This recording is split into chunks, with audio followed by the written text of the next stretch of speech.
Old Billionaire alone on Christmas Eve, until a black maid and her daughter. The story opens with a hesitant, almost apologetic interruption. "Excuse me, sir.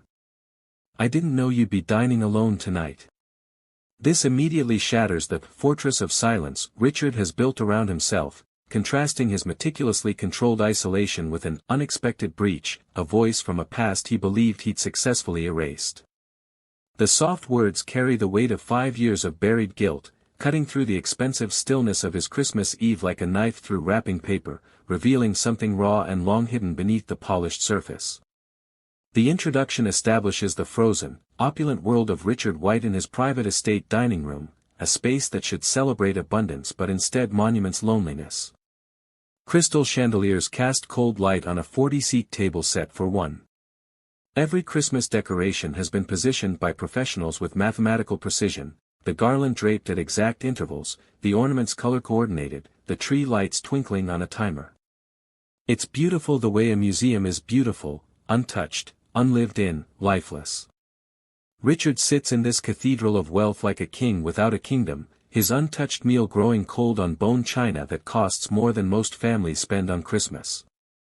The empty chairs surrounding him aren't just furniture, they're monuments to absence, ghosts of the relationships he systematically destroyed.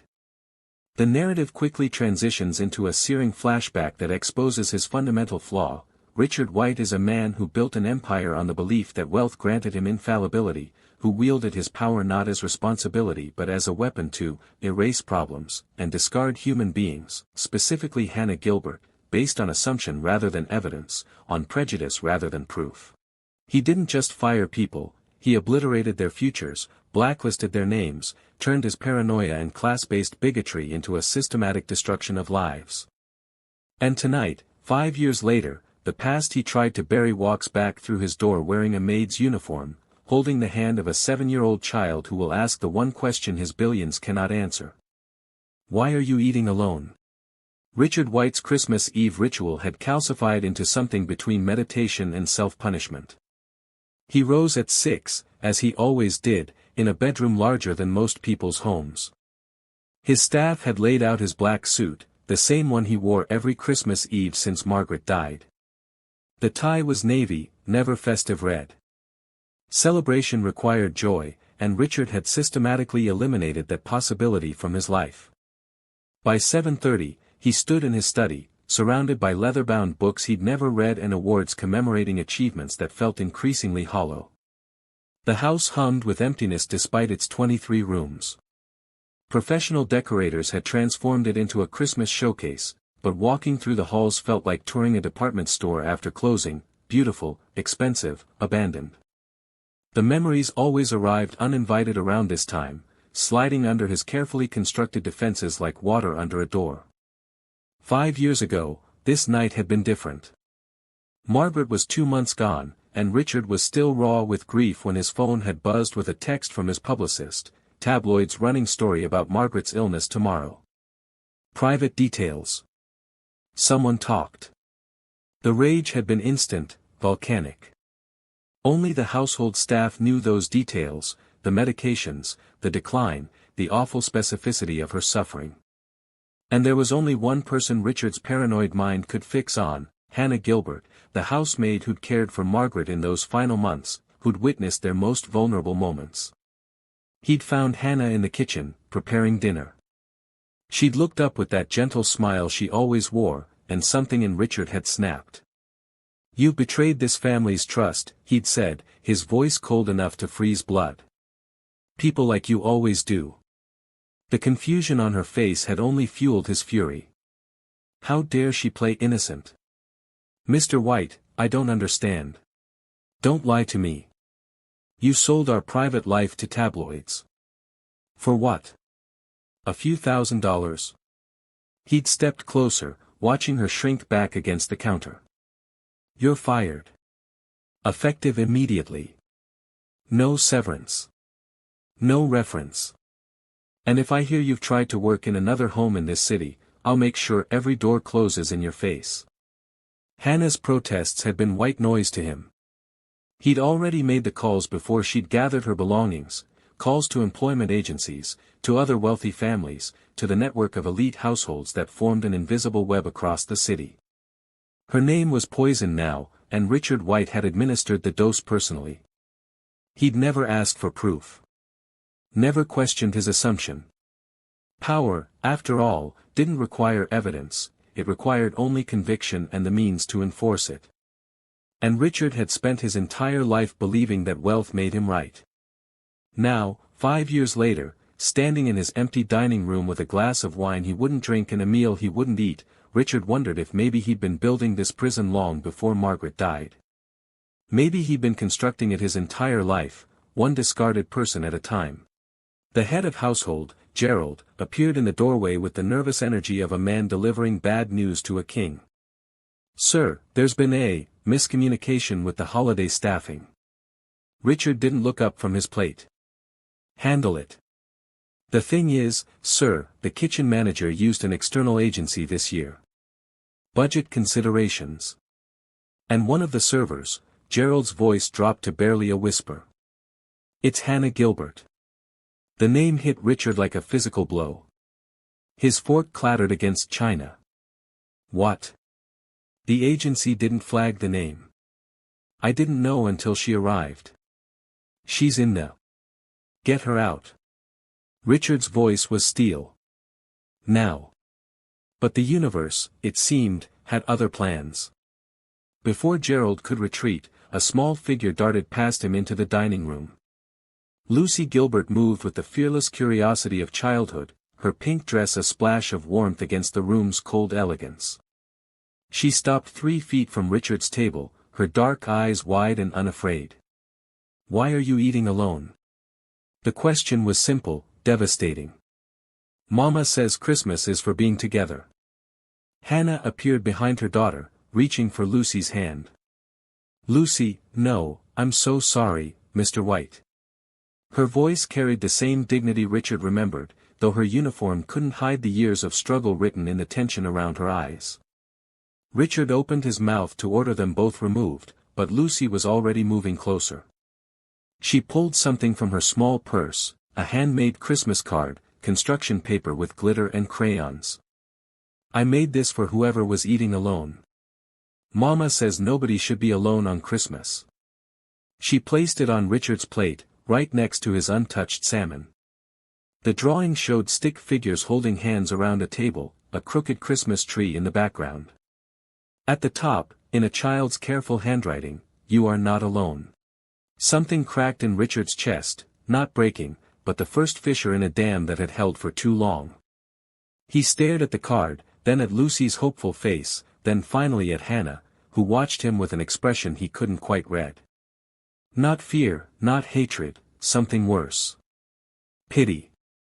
"Lucy, come here," Hannah said softly. She didn't plead, didn't apologize further. When she finally spoke again, it was with quiet dignity. "I needed the work, Mr. White. I still do." The implication hung in the air, that 5 years later, the consequences of his actions were still rippling through her life. That his phone calls had worked exactly as intended, creating a poverty he never had to witness from behind his mansion walls. Gerald shifted uncomfortably. "Sir, should I leave us?" Richard heard himself say. His voice sounded strange, distant. Gerald hesitated, then retreated. Hannah pulled Lucy closer, her body language protective. For a long moment, the three of them existed in a tableau, the billionaire in his empty palace, the woman he'd destroyed, and the child who'd asked the question he'd spent 5 years avoiding. Richard looked down at the card again. The stick figures were smiling. All of them. As if such simple happiness were possible, as if 5 years of cruelty could be erased with glitter and good intentions. "Why?" he asked, his voice barely audible. "Why would you come back here?" Hannah met his gaze steadily. "Because my daughter needs to eat, Mr. White. And because I've never had the luxury of letting pride starve us both." The words were a mirror held up to his face, and Richard finally saw what he'd been too proud to acknowledge: the cost of playing God had never been his to pay. He'd simply sent the bill to someone who couldn't afford it. Richard's bedroom felt like a tomb. He lay in darkness, staring at the ceiling where shadows from security lights danced like accusatory ghosts. Lucy's card sat on his nightstand. He'd kept it, though he couldn't explain why. At 3 a.m, he abandoned any pretense of sleep. In his study, he pulled up the old files. Everything he'd kept from 5 years ago, the tabloid article, his publicist's panicked messages, the timeline of Margaret's illness. He read them now not with rage but with the cold analytical mind that had built his fortune. And for the first time, he saw what he'd missed in his grief-fueled fury. The article never quoted anyone. It contained educated guesses and public information cobbled together with sensational speculation. No insider details at all.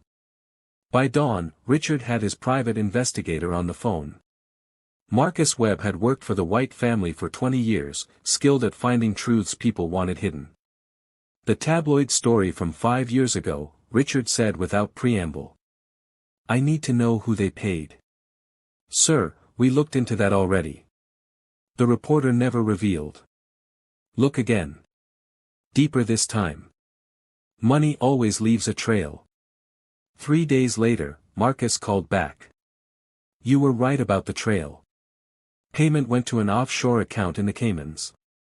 Took some work, but I tracked the beneficial owner. A pause heavy with significance. It's registered to Thomas White. The room tilted. Thomas. His nephew, his heir apparent, the ambitious young man he'd groomed to take over the empire. You're certain? The transfer was made 2 days before the story broke. $50,000. Richard's hand tightened on the phone. He'd destroyed Hannah's life based on an assumption, and the real betrayer had been sitting at his family's table every Sunday for 5 years, watching the aftermath of his crime without flinching. There's something else, Marcus continued, his voice softer now. I was reviewing your household records from that period. Your driver, David Gilbert. He died in the car accident that nearly killed you, correct? What about him? His widow's name was Hannah. Same Hannah you terminated. Marcus let that sink in. You fired your dead driver's widow, Mr. White. The man who swerved off the road to save your life. You never knew they were married. The words struck like bullets. David Gilbert. Quiet, professional David who'd driven Richard for 8 years. Who'd been at the wheel when a truck ran a red light, who'd yanked the wheel hard right, sending the car into a barrier instead of a head-on collision. David had died on impact. Richard had walked away with a broken arm. He'd attended David's funeral, written a check to cover expenses, and never thought about the young driver again.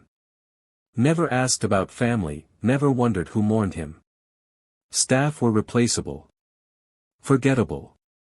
Tools that occasionally broke.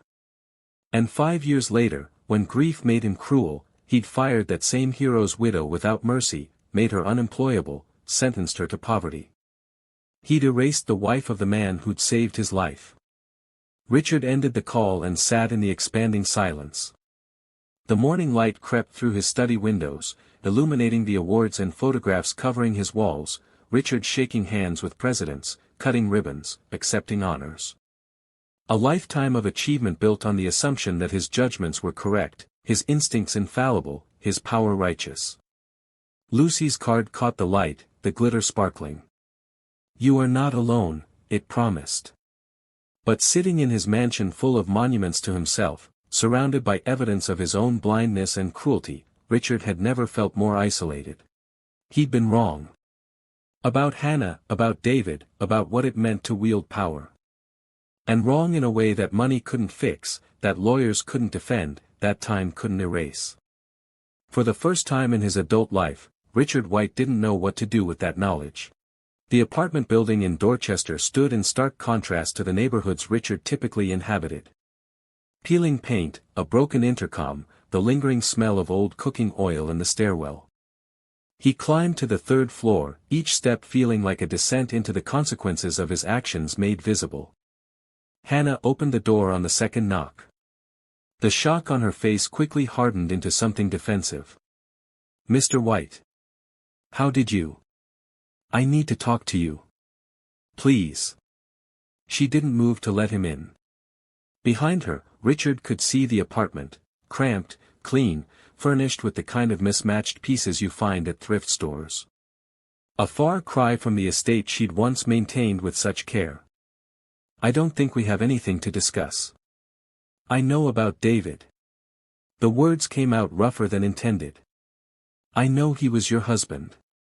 I know what he did for me. Something flickered across Hannah's face, pain, anger, bitter recognition. She glanced back into the apartment, then stepped into the hallway, pulling the door partially closed behind her. Lucy's doing homework. Keep your voice down. They stood in the narrow hallway, the fluorescent light buzzing overhead. Richard had rehearsed a dozen versions of this conversation, but now all his prepared words felt inadequate. I'm sorry. That doesn't begin to cover it, but... You're right. It doesn't. Hannah's voice was quiet but cut like a blade. You didn't just fire me, Mr. White. You made sure I couldn't feed my daughter. You used your power like a weapon, and you didn't even bother to ask if you were pulling the trigger on the right target. I was wrong. About everything. The tabloid story, it wasn't you. It was Thomas. He sold those details, and I never questioned my assumption long enough to find out. Hannah's laugh was hollow. So you're here for absolution. You want me to tell you it's okay, that mistakes happen, that we all move on. No. I'm here because I owe you the truth. And because, Richard struggled for words. Because I should have known. About you and David. I should have cared enough to learn my employees' lives, to see them as human beings instead of servants. Hannah finished. Instead of people beneath your notice. She shook her head. David loved that job. He'd come home and talk about where you'd been, what you'd discussed. He thought you were brilliant. And when he died saving your life, do you know what I thought? I thought at least it meant something. At least you'd remember him. The accusation in her eyes was worse than hatred. You spoke at his funeral for 3 minutes. You never once looked at me or Lucy. You wrote a check and moved on. I know. And 5 years later, when you decided I'd betrayed you, based on nothing but your own paranoia and prejudice, you destroyed what little stability David's death had left us. You blacklisted me so thoroughly that I couldn't get work cleaning offices. I lost our apartment. Lucy and I lived in a shelter for 4 months. Richard's carefully constructed composure cracked.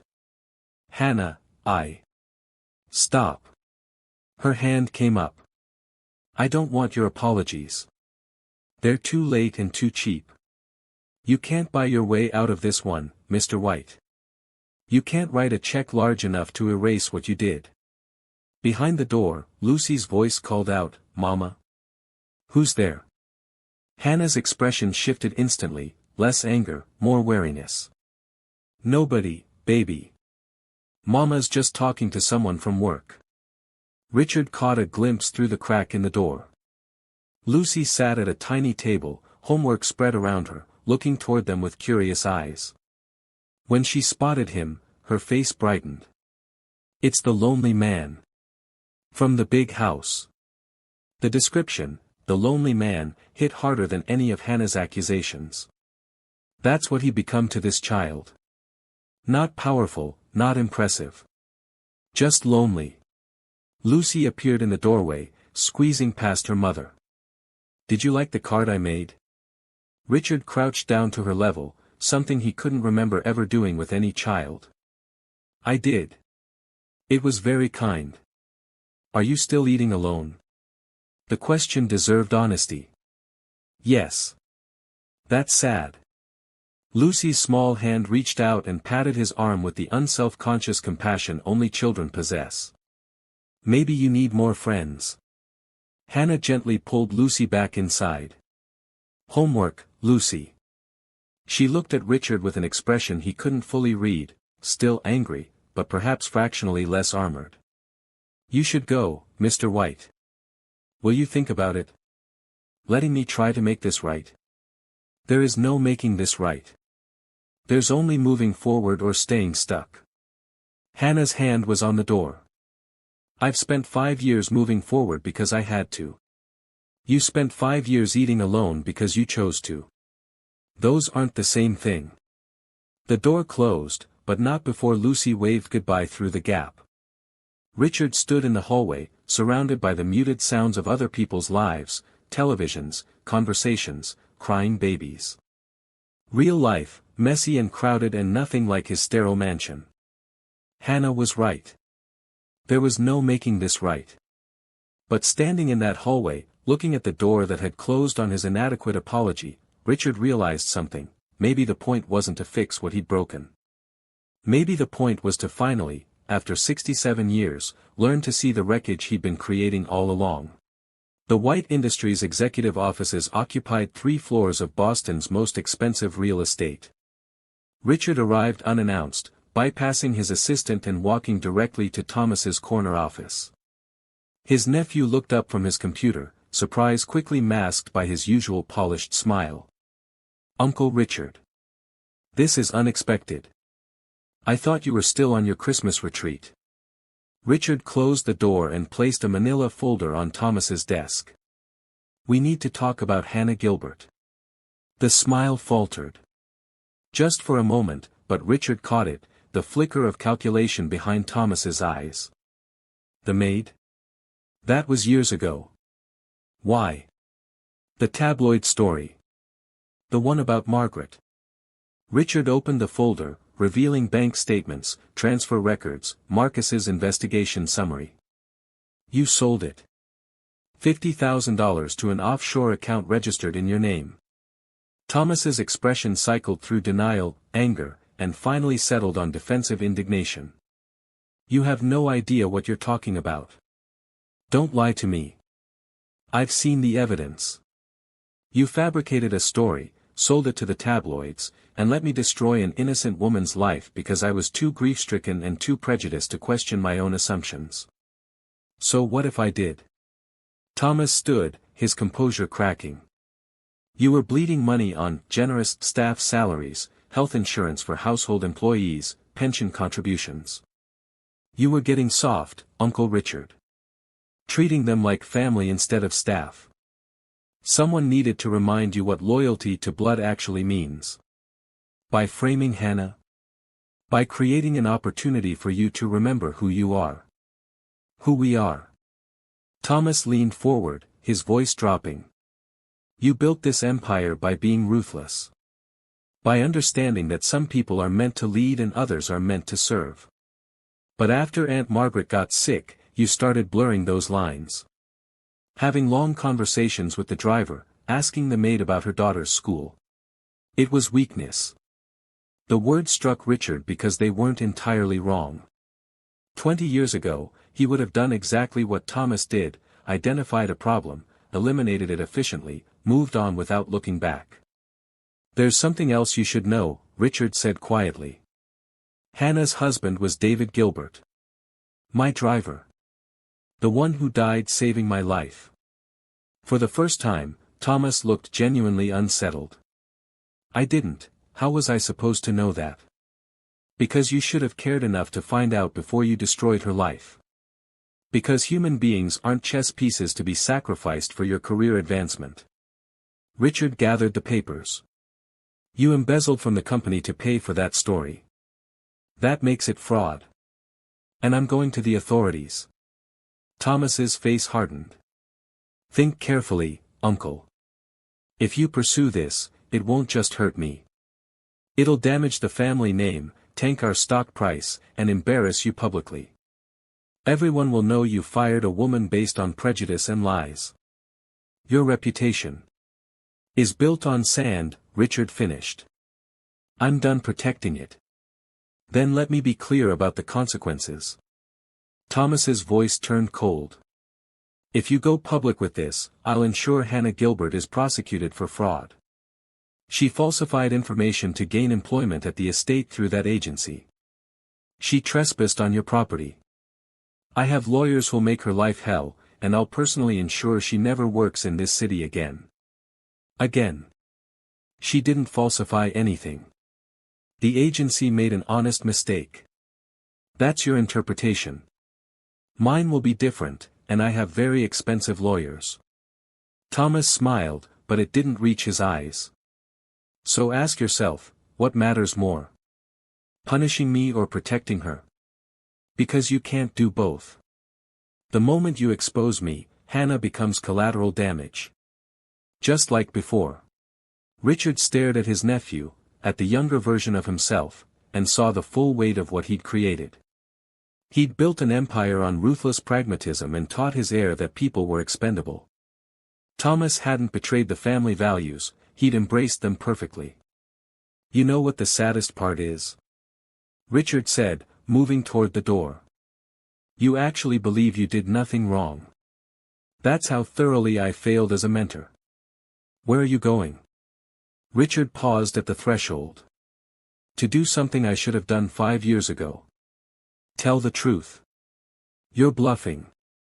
You'd never sacrifice the company for a maid and her daughter.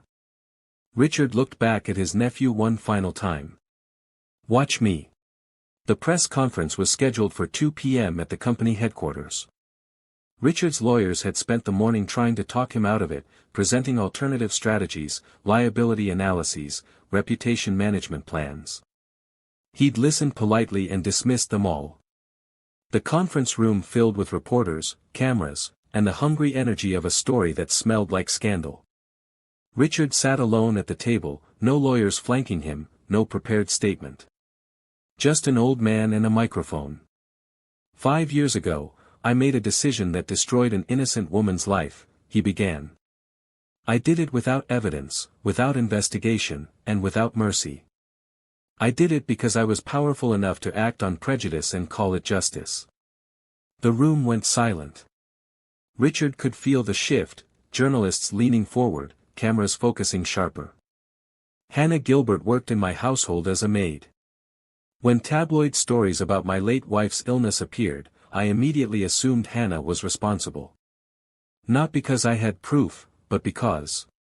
He paused, forcing himself to articulate the ugly truth. Because people in my position are taught that people in her position can't be trusted. Because she was black, and she was poor, and she was staff, and those prejudices were enough to convict her in my mind. He saw a reporter in the back scribbling furiously. Another's mouth hung slightly open. I fired Hannah without severance. Then I used my influence to ensure she couldn't find work anywhere in this city. I blacklisted her so thoroughly that she and her 7-year-old daughter ended up in a homeless shelter. I did this while sitting in my mansion, never once questioning whether I might be wrong. Richard pulled out the investigation file. The truth is, Hannah never sold those stories. My nephew, Thomas White, did. He embezzled company funds and fabricated evidence to frame her. But that's almost beside the point. Because even if I hadn't known who the real culprit was, what I did to Hannah would still be unforgivable. Mr. White, a reporter called out. Are you saying you've known about your nephew's involvement for some time? I learned about it recently. But I should have questioned my assumptions 5 years ago. I should have done basic due diligence before weaponizing my power against a woman who'd done nothing but care for my dying wife with dignity and compassion. Another reporter. What about the legal implications of your nephew's actions? Thomas will face appropriate consequences. But first, I need to address something more important. Richard looked directly into the cameras. Hannah Gilbert's late husband, David, was my driver. 5 years ago, he swerved our car to avoid a collision, sacrificing his own life to save mine. I attended his funeral, wrote a check, and never bothered to learn he'd left behind a wife and daughter. Never cared enough to follow up, to ensure his family was taken care of. His voice cracked slightly. And then, 5 years later, I destroyed that same family based on nothing but my own paranoia and prejudice. I built my fortune by believing I was better than people who worked for me. I was wrong, and I cost a good woman her livelihood and a child her security. Mr. White, is this an attempt to avoid legal liability? Richard met the reporter's eyes. This is an attempt to finally tell the truth. I abused my power. I acted on prejudice. I treated human beings as disposable. And I did it not because I'm uniquely evil, but because our system allows, encourages, people like me to do exactly that without consequence. The line went dead, but Richard stood in the empty hallway, phone still pressed to his ear, feeling something he hadn't experienced in 5 years, not redemption, but the possibility that redemption might someday be earned. The media storm hit like a Category 5 hurricane. By evening, Richard's press conference was the lead story on every major network. #Richard White Confession trended on social media. Opinion pieces dissected every word, every pause, every implication. The board of White Industries convened an emergency meeting. By midnight, they'd issued a statement distancing the company from Richard's personal actions, and placing him on indefinite leave. 3 major business partners cancelled contracts. His country club membership was suspended pending review. Former friends who'd attended his charity galas for decades suddenly couldn't return his calls. Thomas moved quickly, filing a defamation suit and giving interviews painting himself as the victim of a senile old man's desperate attempt to deflect from his own racist actions. He appeared on morning shows, polished and sympathetic, suggesting that Richard's confession was actually proof of declining mental faculties rather than genuine accountability. Richard watched it all from his mansion, which now felt less like a prison and more like a lifeboat adrift in a hostile ocean. His phone rang constantly, reporters, lawyers, former colleagues offering advice that all boiled down to, deny everything, claim mental incompetence, make it go away. He ignored them all. What he hadn't anticipated was the other response. It started small, a tweet from a woman named Maria Rodriguez: "I was fired by a wealthy family after $50 went missing. Found in their daughter's coat a week later. No apology. No job. #Richard White Confession made me realize I'm not alone." Then another, worked 60 hours per week for a family. No overtime, no benefits. Complained once. Blacklisted. Thank you @Richard White for speaking truth to power. By the end of the week, #domestic workers stories had spawned thousands of testimonials. Women, mostly women of color, sharing experiences of being fired without cause, accused without evidence, discarded without recourse. The collective weight of their stories created something Richard hadn't intended but desperately needed, a movement. News outlets began investigating. A Boston Globe exposé revealed that informal blacklisting of domestic workers was rampant among the city's elite families, with no legal protections and no accountability. Richard's confession had accidentally opened a door that couldn't be closed. Hannah's phone started ringing too. Job offers came in, not through Richard's influence, but from families who'd seen her story and wanted to support her publicly. A labor rights organization asked her to speak at a conference. A lawyer offered pro bono representation if she wanted to sue Richard for damages. She declined the lawsuit but accepted the speaking engagement. Richard learned about it from the news. He watched footage of Hannah on stage, poised and powerful, telling her story to a packed auditorium. Richard White's confession doesn't absolve him, she said clearly. But it does something more important. It names the system that allowed him to hurt me without consequence. And now we can fight that system. The camera panned to the audience, domestic workers, labor organizers, civil rights activists. People who'd found their voices because Richard had finally found his. His lawyer called with Thomas's latest threat: "He's claiming you coerced Hannah into participating in your redemption tour. He's got affidavits from other former staff saying you were a difficult employer. He's building a case that you're manipulating the situation for personal gain." Let him, Richard said. The truth doesn't need protection from lies. 3 days later, a letter arrived. Lucy's handwriting, careful and deliberate. "Dear Mr. Richard. Mama says you told the truth even though it was hard. That was brave. Brave is when you're scared but you do the right thing anyway. Were you scared? I'm glad you're not eating alone anymore, even if you're alone. You have the truth with you now. Mama says that's better than having fake friends. Your friend, Lucy Gilbert.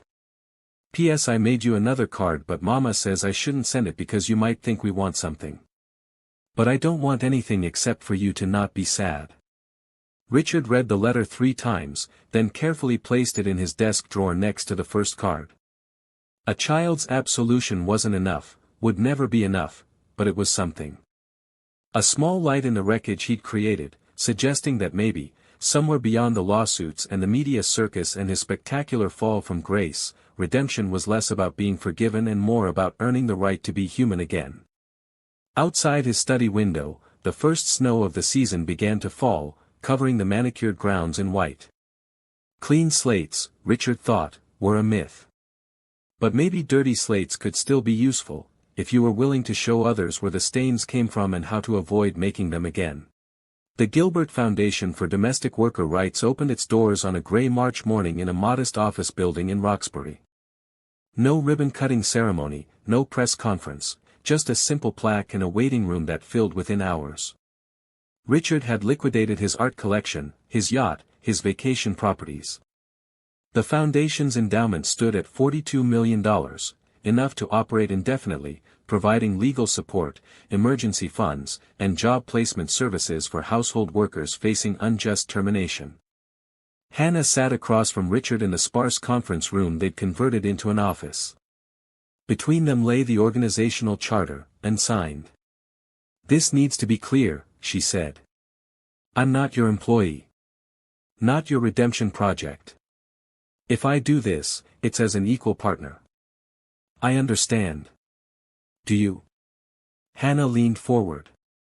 "Because every instinct you've had for 67 years tells you that people like me work for people like you. That your name should be bigger on the letterhead, that your judgment should carry more weight, that your wealth buys you authority." Richard met her eyes. "You're right. Those instincts are still there. Which is why I need you to correct me every time they surface. I can fund this foundation, but I can't run it. I don't understand the problems we're trying to solve, not really, not the way you do." Hannah studied him for a long moment. "Why are you doing this? And don't tell me it's for David, or to make amends. What's the real reason?" The question deserved honesty. "Because I'm 72 years old, and I've spent my entire life building things that don't matter. Buildings with my name on them. Awards gathering dust. A fortune I can't take with me. And when I die, all that will remain is the damage I caused." He gestured to the empty office around them. "This is the first thing I've built that might actually help someone. That's still about you. Your legacy, your redemption. Then tell me how to make it about them. About the workers who need help. Because I genuinely don't know, Hannah. I only know how to do things my way, and my way created the problem we're trying to fix." Something shifted in Hannah's expression. She picked up the pen and signed the charter. "We do this my way. I make the final decisions on cases. I hire the staff. I determine priorities. Your role is to fund it, support it, and learn from it. Can you accept that?" Richard signed below her name, his signature smaller, less prominent. "Yes." The first client arrived 30 minutes later. Maria Chen, a 46-year-old woman who'd worked for the same family for 12 years before being fired when she asked for 2 days off to attend her daughter's graduation. No severance, no explanation. Blacklisted. Hannah interviewed her while Richard sat in the corner, silent, witnessing the system he perpetuated made manifest. Maria's story could have been Hannah's. Could have been dozens of other women's. A pattern of power unchecked and workers treated as disposable. By the end of the day, they'd seen 11 clients. By the end of the week, 43. The demand was overwhelming, the stories heartbreaking, and Richard began to understand the full scope of what he'd been part of, not through one dramatic act of cruelty, but through decades of small, thoughtless ones multiplied across an entire class of workers. The Thomas situation resolved itself in an unexpected way. The prosecution's investigation into his embezzlement uncovered a pattern of financial crime spanning years. Faced with overwhelming evidence, Thomas took a plea deal, 5 years in prison, restitution to the company, and a permanent ban from serving as an officer of any corporation. Richard was asked to submit a victim impact statement. He declined. "This isn't about revenge," he told the prosecutor. "It's about accountability. Thomas will face justice. That's enough." The family disowned him for testifying against Thomas. His sister-in-law called him a traitor. His younger nephew accused him of destroying the family name for some Maid. Richard listened to their fury and felt something like relief. These were the values he'd passed on, the legacy he'd created. Better to burn it down than pretend it was worth preserving. Lucy visited the foundation one Saturday afternoon, holding Hannah's hand as they toured the offices. She saw the photographs on the wall, domestic workers whose cases they'd won, whose lives they'd helped rebuild. "Are all these people like Mama?" she asked Richard. "Yes. People who worked hard and were treated unfairly." Lucy considered this with the serious contemplation of childhood. "And now you help them? Your mother helps them. I just pay the bills." "That's important too," Lucy said generously. "You can't help people if you don't have money for offices and lawyers." She looked up at Hannah. "Right, Mama?" Hannah smiled, not at Richard, but not entirely excluding him either. "Right, baby. Everyone has something they can contribute. The trick is knowing what you're good at and what you need help with." It wasn't forgiveness. Richard understood that, accepted it. But as they walked through the foundation bearing David's name, helping people Hannah's story had given voice to, he felt something shift. Not redemption, that remained years and countless actions away, but purpose. The possibility that the last chapter of his life might somehow balance, however inadequately, against the damage of all the chapters before. 1 year later. Christmas Eve arrived with fresh snow and the particular silence that comes when the city holds its breath. Richard's dining room had been transformed, though not by professional decorators this time. Mismatched ornaments hung on the tree, some expensive, some clearly handmade. Lucy's drawings decorated the walls. The table, set for 15, bore plates of different patterns because Richard had opened his china cabinets and told his guests to use whatever they wanted. Hannah arrived first with Lucy, who'd grown 3 inches and lost her front tooth. She bounded into the room with none of the wariness she'd carried the year before. "Mr. Richard. We brought cookies. I helped make them. They're beautiful, Lucy. Some of them are burnt. Mama says that's rustic charm." Hannah followed her daughter, carrying a covered dish. She wore a simple green dress, not a uniform, never again a uniform, and her expression held cautious warmth. "We weren't sure what to bring to a billionaire's house. Just yourselves. That's always enough." The others arrived in waves, Maria Chen and her daughter. 3 women from the Foundation's first successful cases. Former domestic workers who'd found new employment, some who'd started their own businesses. Gerald, Richard's head of household, who'd resigned from his position to work at the Foundation full-time. Marcus Webb, the investigator who'd uncovered the truth. Even the kitchen manager who'd accidentally hired Hannah, who'd been fired by Richard's staff and then rehired by Richard personally with a raise and an apology. They filled the dining room with laughter and conversation, real conversation, not the stilted social performances Richard remembered from his old life. Lucy appointed herself unofficial hostess, ensuring everyone had enough food and leading a spirited debate about whether Christmas movies needed singing or if that was excessive. At one point, Hannah found Richard standing by the window, watching snow fall over the gardens. "Penny for your thoughts. I was thinking about last year. How empty this room felt. And now. Now it's full. But it's also." He struggled for words. "I used to fill this room with people who told me what I wanted to hear. People impressed by wealth, by power. This is different. Because we're not impressed. Richard smiled slightly. Because you see me. Not my money, not my name. Just me, flaws and failures included. It's terrifying and necessary. Hannah was quiet for a moment. Then she reached into her purse and pulled out a small wrapped package. Lucy wanted me to wait until after dinner, but I think now is better. Inside was a framed photograph, David Gilbert in his driver's uniform, standing beside Richard's car, smiling at the camera with the easy confidence of a man who loved his work. Richard had never seen this photo, hadn't known it existed. David took pride in his job, Hannah said softly. Not because you were important, but because he believed in doing things well. He would have been angry about what you did to me, furious, actually. But he also believed people could change if they chose to face their mistakes. I don't deserve this. No, you don't. But that's not the point. Hannah met his eyes. David died saving your life. For years I was angry about that, angry that he sacrificed himself for someone who never bothered to know him, who later destroyed his family without a second thought.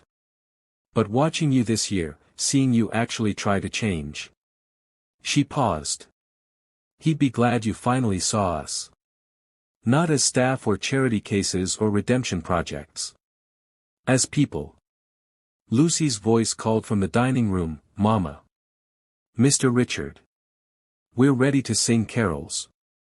They returned to find the group gathered around the piano, the same piano that had sat silent in this room for 5 years. Maria's daughter had found the Christmas music and was attempting to play, hitting about half the right notes. Lucy tugged Richard's hand. You have to sing too. Even if you're bad at it. I am very bad at it. That's okay. Mama says Christmas isn't about being perfect. It's about being together. So Richard sang, off-key and uncertain, surrounded by people who'd every reason to hate him but had chosen something harder. They'd chosen to see his humanity while refusing to forget his cruelty. To let him participate in their community while holding him accountable for the damage he'd caused.